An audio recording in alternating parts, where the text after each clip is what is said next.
একাকিত্ব জিনিসটা মানুষকে ভীষণভাবে ভেতর থেকে গ্রাস করে দেয়।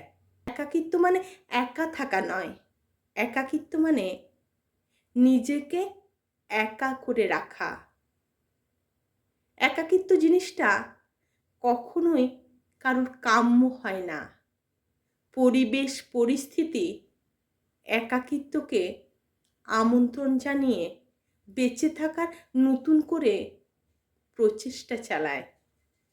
একাকিত্ব জিনিসটা মানুষকে ভেতর থেকে দুমড়ে মুচড়ে শেষ করে দেয়, কিন্তু তবুও মানুষ এই একাকিত্বকে ভরসা করে আবার নতুন করে বেঁচে থাকার শেষ সম্বল বা আশ্রয় মনে করে।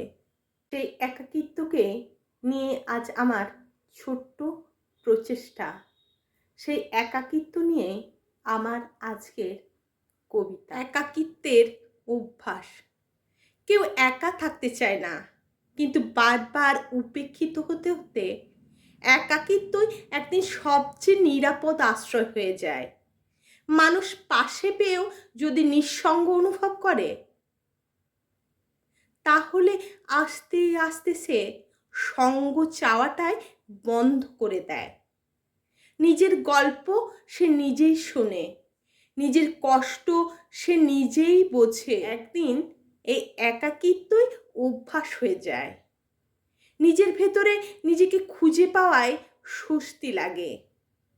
তখন আর কেউ পাশে থাকুক বা না থাকুক, মন আর কষ্ট পায় না।